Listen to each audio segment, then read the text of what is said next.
Good afternoon, আসসালামু আলাইকুম। আজকে আপনাদেরকে একটা রিসোর্ট অফ সিজনে কীভাবে রাখা হয়, হ্যাঁ, কী অবস্থায় থাকে সেটা আপনাদের সাথে শেয়ার করব।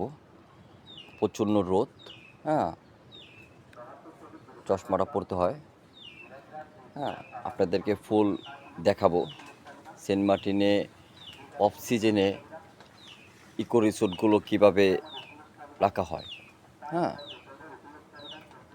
চলেন দেখে আসি। এই যে দেখেন, রিসেপশন পুরোটাই কিন্তু তারপাল দিয়ে ঢাকানো হয়েছে। তারপরে এটা মেন গেটটা কিন্তু পলিথিন দিয়ে পুরোটা বেঁধে ফেলছি, হ্যাঁ। এটা কিন্তু ওয়াকওয়েটা বলতে এটা একটা রাস্তা, হ্যাঁ, মাটির উপর আমরা রাস্তা করে দিছি কাঠ দিয়ে। এটা পুরোটাই পলিথিন দিয়ে ঢাকা হয়েছে। তারপরে কিচেন, হ্যাঁ, এটা আমার কিচেনটা পুরোটাই করে দিছি পলিথিন দিয়ে। এটা রেস্টুরেন্ট, হ্যাঁ, পলিথিন দিয়ে। দেখেন, এটা গেট ছিল আমার রেস্টুরেন্টের। রাস্তাটা পুরো পলিথিন দিয়ে করা হয়েছে। তারপর ওই দেখেন, কটেজগুলো পলিথিন মারা হয়েছে, হ্যাঁ, আরেকটা মারতেছে। এগুলো দেখেন,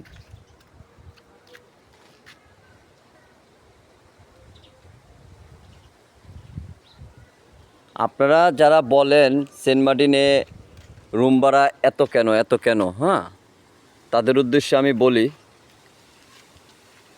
এই যে দেখছেন চালের উপরে রশি, হ্যাঁ, বাঁশ, হ্যাঁ, পলিথিন, এগুলা প্রত্যেক বছরই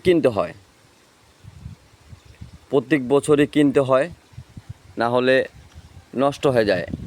এই বছর নতুন করে পলি কিনছি, বাঁশ কিনছি, রশি কিনছি। এটা সিজন চালু হইতে সেন্ট মার্টিনে একবার বৃষ্টি শুরু হইলে সপ্তাহখানিক 10 দিন থাকে, 7 দিন 10 দিন একটানা বৃষ্টি থাকবে। তো এই বৃষ্টিতে বাঁশ ভিজে যায়, হ্যাঁ, ভিজতে আবার রোদে আসলে রোদে শুকায়, করতে করতে বাঁশগুলো নষ্ট হয়ে যায়, চটিগুলো। তো বাঁশ, পলি, রশি এগুলা প্রত্যেক বছরই কিনতে হয়, হ্যাঁ। তো এই যে এই খরচটা কিন্তু লাখ টাকার উপরে চলে যায়, হ্যাঁ। তো লাখ টাকা যদি প্রত্যেক অফ সিজনে আর সিজনে যে টাকা খরচ হয়, হ্যাঁ, সেটা যদি আপনারা জানেন, আসলে আপনারা বলবেন না তখন যে এত টাকার রুম ভাড়া কেন নেই ইকো রিসোর্টগুলো। এই সার্ভিস, আপনাদেরকে সার্ভিস দেওয়া, হ্যাঁ, সার্ভিস দিয়ে তারপর এত টাকা রুম ভাড়া নিয়ে, তাহলে আপনারা জীবনেও বলবেন না যে রুম ভাড়া এত কেন, হ্যাঁ। এই মালামাল কিনা একটা খরচ, আবার লেবার আছে, লেবার দিয়ে যে আমি কাজ করাচ্ছি, এই লেবারকে আমার টাকা দিতে হচ্ছে, হ্যাঁ। তো তাদেরও একটা খরচ আছে, সব মিলে লাখ টাকার উপরে চলে যায়।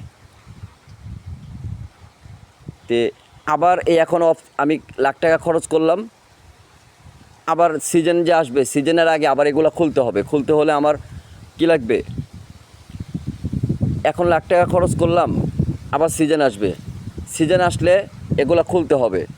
তো খুলতে গেলে আমার কি লেবার লাগবে, তখন আবার লেবারের উপরে খরচ আছে, হ্যাঁ।